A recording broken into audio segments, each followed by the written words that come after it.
Well, we left Noah in a very interesting position indeed, did we not, last evening? The world covered with water, wasn't it? And on that water floated that box, and in that box gathered and huddled around Noah the faithful of the earth.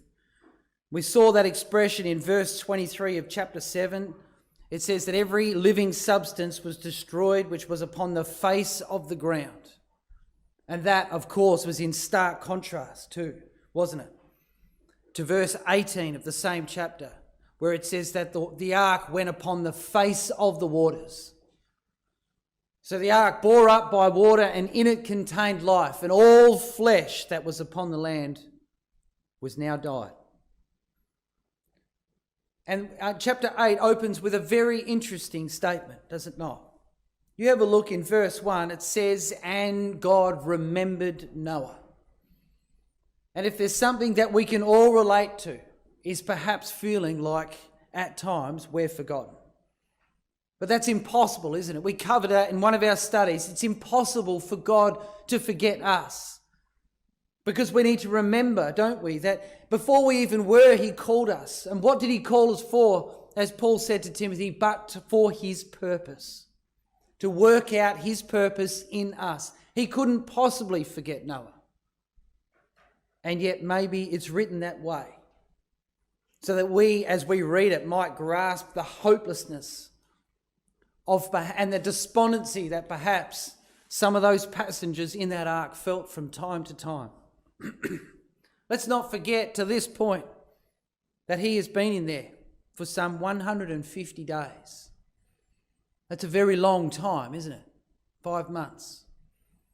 It's a very long time. You imagine what's going on in that ark. As now they've got their sea legs and they feel the roll of the waves underneath them. And slowly the waters start to calm somewhat. And they get used to life at sea and the smell and the salt. 5 long months out there. And when it says God remembers Noah, that expression of God remembering is often associated with prayer. In Genesis chapter 30 and verse 22, it says that God remembered Rachel and opened up her womb because she prayed to him that it might be so. In 1 Samuel 1 and verse 19, we remember when Hannah was there praying that her womb might be opened, and it says that God remembered the prayer of Hannah in 1 Samuel 1 and verse 19. And she had Samuel. And of course, God remembers Israel's covenant, doesn't he? In Exodus chapter 2 and verse 24, when they cried out to him, he delivered them, didn't he? So we can well imagine that in this ark at this time, after 5 long months of silence in the earth, the cry of Lamech and his generations all but gone, of silence in the earth, you can imagine out of that ark were coming earnest prayers, earnest requests for answers as to what is going on. What will the future hold? And he now remembers not only Noah, if you notice in verse 8, but God remembers his creation too. God remembers Noah, it says, and every living thing and all the cattle that were with him in the ark. Why? Because that's his creation. We saw last night, didn't we, at the end of chapter 7, that he values it greatly. That for him to sit and watch his creation be destroyed, carved away at his heart. And he remembers Noah and, it says, the cattle. And a similar expression is used, as we've referenced a few times this weekend, in the story of Jonah in chapter 4.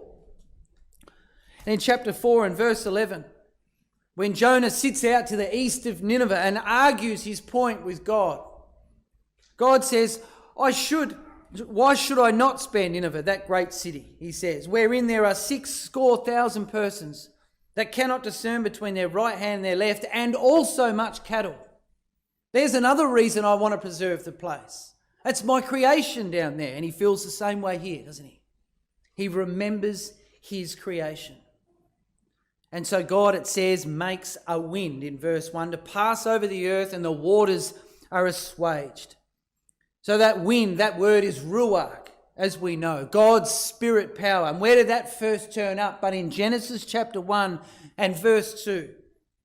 Here we are back at the beginning with that wind, that power moving across the world, moving across the waves of the waters. And what does it do? It begins to cease and pacify those waters, as the word means, assuage, to cease and pacify.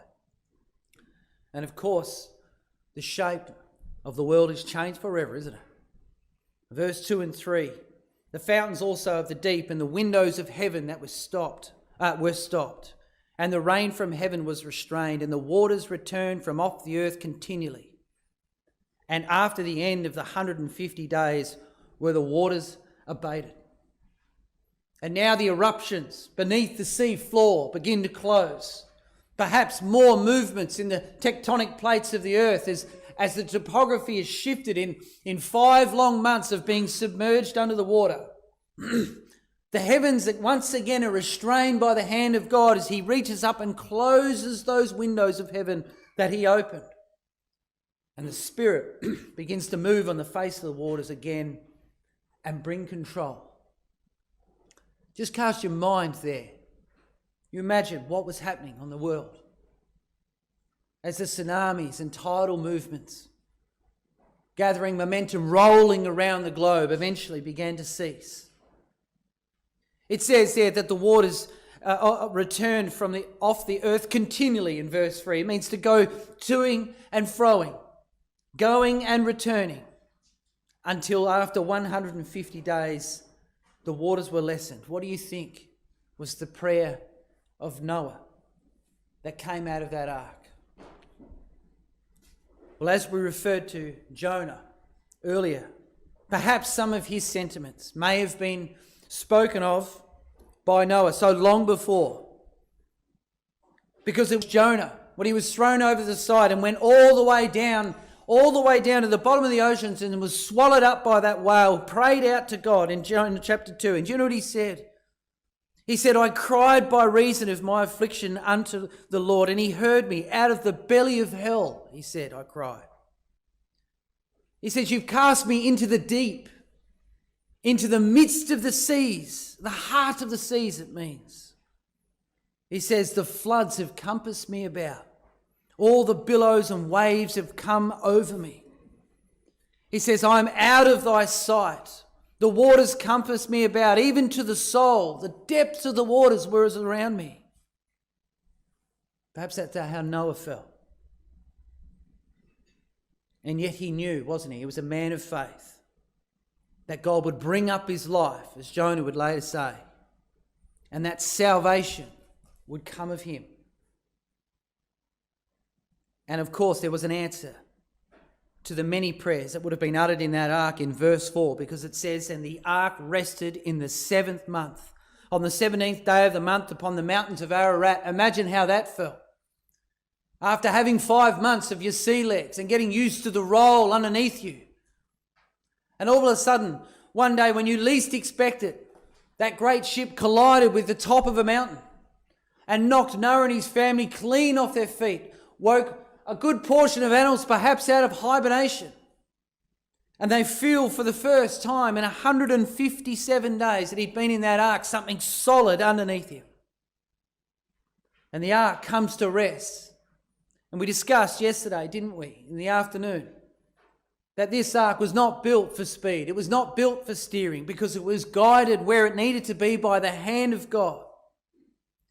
And the hand of God now clasped around that box and guided it to the top of the world upon Ararat, where it came to Noah. It came to rest on the top of the world, didn't it? There's a lot of detail contained there in verse 4. It even gives the time. It says the ark rested in the 7th month on the 17th day of the month. And later on, as Israel would read this, in Exodus chapter 12 and verse 2, the months were changed. The 7th month became the 1st month, it says, in Exodus chapter 12 and verse 2. Therefore, as they would read this account later on, it would read to Israel the 17th day of the 1st month. And Exodus 12 and verse 18 tells us that in the first month, on the 14th day of the month, would be the Passover. The first day of the 14th month. And here in this story, as they would sit and recount it, it would read to them that in the first month, the 17th day of the month, that would come to rest. So Noah, safe in that ark of salvation, comes to rest on the same day that many years later Christ would rise out of the tomb.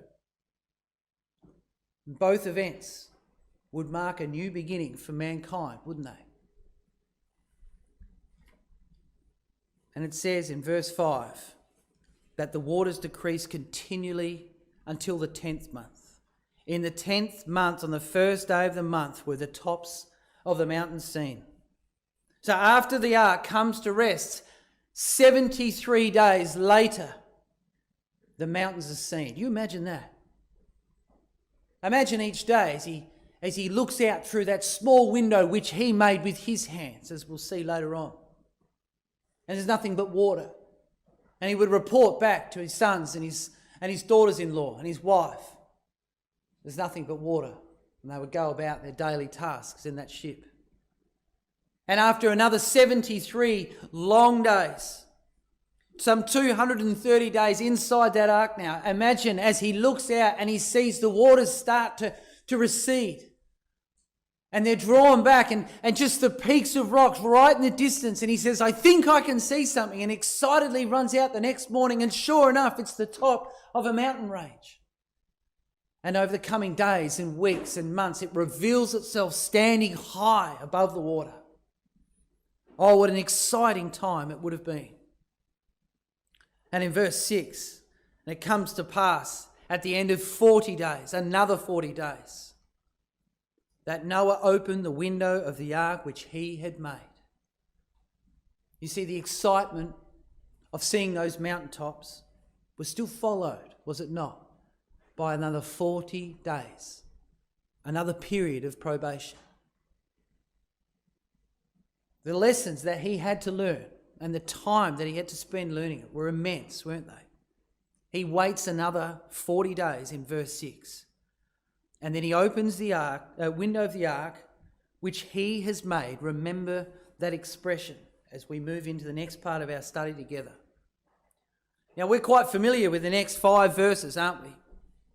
We know this is a very famous part of this story, these 2 birds.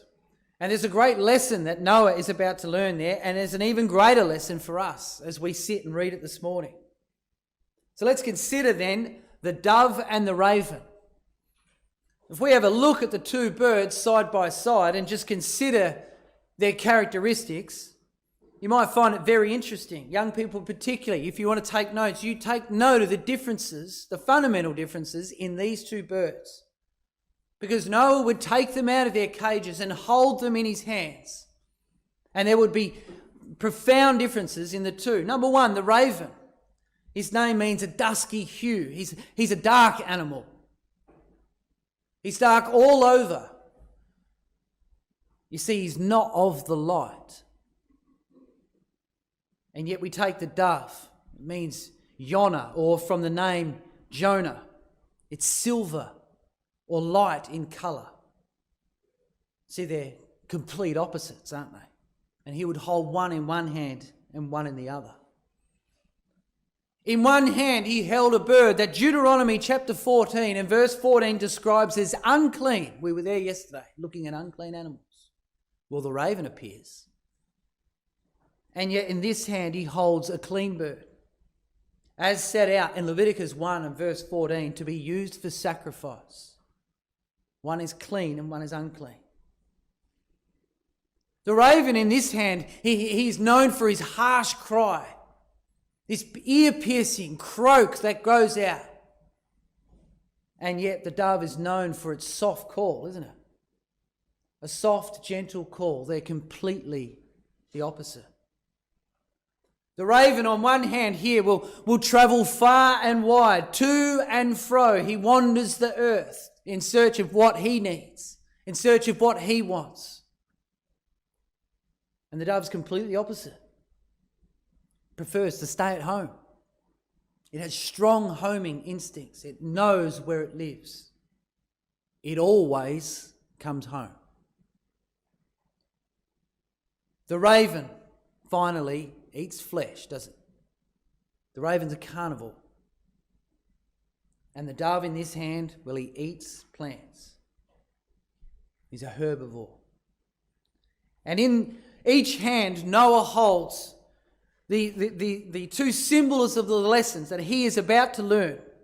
And we pick up the record in verse 7, and it says, "And he sends forth that raven, which went to and fro until the waters were dried up off the face of the earth." And that's it. That's the only lesson, the only verse we have on the raven. You see, in that verse, he is most noted here for going to and fro, just like the waters of verse 3, going to and fro and to and fro. And what he would do is he would fly off for miles looking for food, wouldn't he? And then perhaps he'd come back within eyesight of the ark, but then he'd take off again and he'd go and find some more. And he'd fly all around and he would never really come back to the ark. He's never really content in there. Do you know why he's not content in there? Because what he feeds on isn't in the ark. There was no meat to eat in there. We're told that. There's only seeds and plants. See, what he eats is the flesh. And if there was ever a time that there was a smorgasbord of food available for him, it's now. As after 5 months, all the rotting animals bobbing and floating around in the water, he had all the food he needed. See, what he feeds off is out there. And what's the lesson for us? If we feed off the banquet of the flesh that the world will throw at us, outside of the ark, we'll never be satisfied with what's in here, will we? Because there's no flesh in here to eat. Out there's no end of food supply for the carnal mind. And that's what the raven did in the end. He never settled in the ark. As soon as he got the chance, he was gone because he wanted what was on offer out there. And he would go to and fro until eventually he disappeared because everything he wanted was on offer to him. And then in verse 8, Noah sends forth the dove also, to see if the waters were abated off the face of the ground. But the dove found no rest for the sole of her foot, and she returned unto him into the ark, for the waters were on the face of the whole earth. Then he put forth his hand and took her and pulled her in unto him in the ark. So it says firstly that the dove was sent out, but found no rest for her sole of her foot in verse 9. See, doves don't like to land or step in the mud. They only like clean, dry ground. The raven, on the other hand, would land on dead carcasses and just sit there and eat them. He was never going to be able to give a symbol or a sign as to what was going on out in the world, was he? He was too interested in consuming it. But the dove doesn't want to land anywhere where there's mud. Certainly wouldn't land in the water. So it was going to be a great test. But of course it says she found no rest for the sole of her foot, and she returned unto him into the ark, for the waters were on the face of the whole earth. And he put forth his hand and took her and pulled her in unto him in the ark. Have you ever noticed that in verse 9, the back end of verse 9? That he put forth his hand and he took her and he pulled her in unto him into the ark? You paint that picture in your mind as the dove flies off and it starts circling the ark and it gets further and further and further away. And it's scanning all across the waters and across the tops of those mountains, and it's just looking for a dry place so that it can take some sort of sign back to Noah to show that there's a place for us to nest out there, to us to begin new life.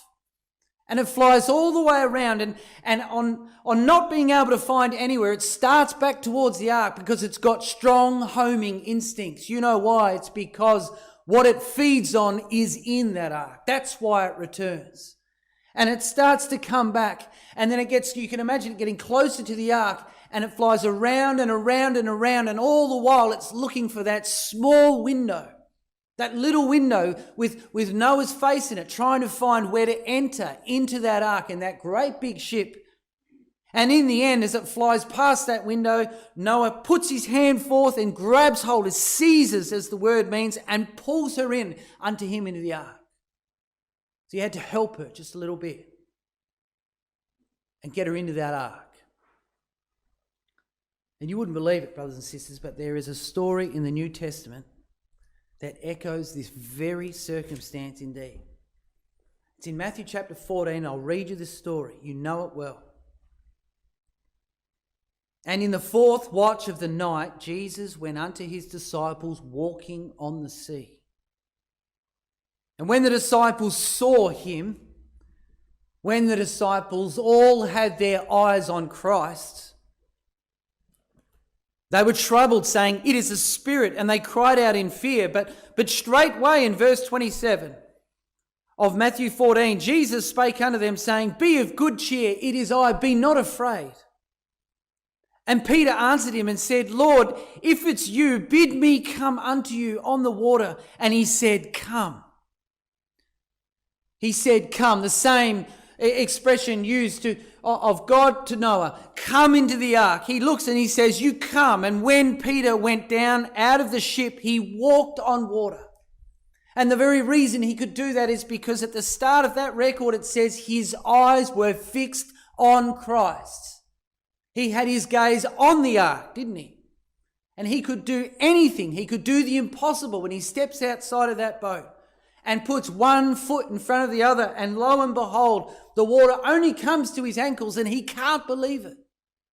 And in the midst of a storm, surrounded by water, he walks on that water with his eyes and gaze firmly fixed on the ark of salvation, doesn't he? But in verse 30, when he saw the boisterous or strong wind, he was afraid. And what happens in that moment? Overcome by his circumstance around him, he looks around at everything else that's going on and takes his eyes off of the ark, doesn't he? Just for one moment. And he begins to sink. And you wouldn't believe, it says that he cries out to the Lord. And that word cried there is the cry of the raven.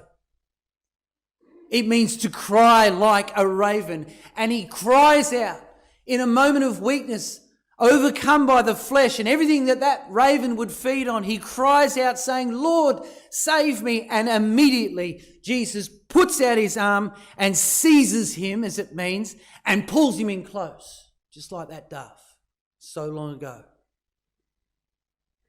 And he pulls him close to him. And he says, O ye of little faith, why did you doubt?" And this morning, God willing, we're going to consider a man in our exhortation together who's done exactly the same thing for you and me. You remember what we covered yesterday? Ephesians 2. But now in Christ Jesus, you who were sometimes afar off, what were we? We were aliens, we were strangers. We had no hope, we had no God. He says you were that far away. He says, but now in Christ Jesus, you who were afar, he says, you've been brought near by what? You've been reached out, and by his sacrifice, he has pulled you close and made you near by his own blood, by his life. And yet, you know, even though he's done that, we're expected to learn for next time. Because that's the very next verse, isn't it? You have a look in verse 10, he sends the dove out again, and the dove came in to him in the evening. He didn't need to do that. See, the little dove learnt how to get into that ark. It remembered what to do.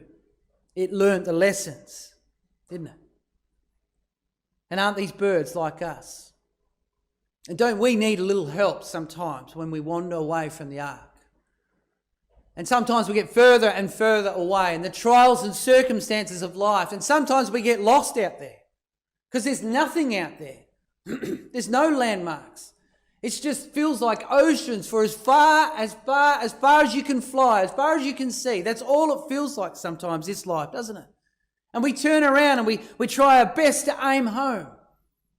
And we can see what we've got to do. We know what we need to do. We know what's right. But we can't always find our way inside that ark. And every now and then in our lives, there's no doubt that God just gives us that little nudge, that the angels work in our lives, and sometimes we feel that hand come out and pull us in, whether it be by way of trial, by way of a great and amazing event in our lives, and we realise just how close we are to that type of Noah, don't we? We have those events in our life and we stop and we think, I actually really like being in this ark. That these last 12 months have taught all of us the benefits of meeting together when it was taken away. And there's not one of us that wouldn't really admit that we love being together. We love being in this ark, don't we? And it's taken that event for us to know that and to understand that and to not take it for granted. God teaches us these things and works in our lives to pull us close. Let's never forget that if we choose to feed on what's in here, He'll always work with us. He will always work with us. And so she returns with an olive leaf, it says in verse 11. An olive leaf. The Hebrew word zayith, meaning illumination or brightness. There's a symbol of illumination, of light. There's a hope there. It's also the symbol of peace, isn't it? And a symbol of Israel. This is the first occurrence in the Bible of the olive tree. And he knew it meant new life when he saw it. It meant new life. And then, of course, in verse 12 it said, and he stayed yet another 7 days and sent forth that same dove, which returned not again unto him any more. And he knew. The dove was gone. She'd found a dry place for the sole of her feet.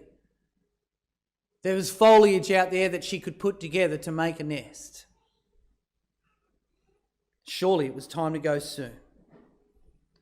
And a further 36 days pass. And it came to pass in verse 13, it says, in the 600th year and first year, in the first month, the first day of the month, the waters were dried up from off the earth. And Noah removed the covering of the ark and looked, and behold, the face of the ground was dry. So he removes the covering. Perhaps it was some part of the roof or lattice work on the windows, allowing him to see all of the ground. And he can see that the face of the ground is dry, but it's just a crust, it's a skin on top. And it's still not completely dry, so he waits a further 56 days. And in verse 14, in the second month, on the 7th and 20th day of the month, the earth was dry. The earth was ready. And you know, at that point, at the bottom of verse 14, he's now been in that ark for 376 days. 1 year and 10 days on a lunar calendar. According to a Jewish calendar, exactly 1 year. He's been in that ark. That is a long time, isn't it? And in verse 15, you imagine this moment, after a year of your life. And God spake unto Noah, saying, go. We saw in chapter 7, didn't we? Where God says unto Noah in verse 1, come. Come now, because it's up to you to save the world and all life that's with you. You will care for them. You will feed them. You are going to be the one, and come into that ark as he'd promised in his covenant. And Noah had stuck faithful for a whole year of his life as that ark was guided by the hand of God. And he'd taken the signs that were there. And now it's time, in verse 16, to go forth from the ark. The excitement in the ark. Can you imagine? Perhaps all the animals were in hibernation. Perhaps that's how it occurred. The only way it occur for him to look after them all for a year. But now, if it was, it's time to wake up. As Noah and his family get busy, getting ready to leave that ship, and all of the animals start making all the noise, be a deafening roar, a roar that would go up into the ears of God with great delight, wouldn't it? For his creation has survived. And it's time now for him to leave. That noise ascending high into the heavens, and it says, and Noah went forth in verse 18. And he went forth. The Saviour in type of the world returns first, followed by those with him. Can you see him standing there on the edge of that ramp?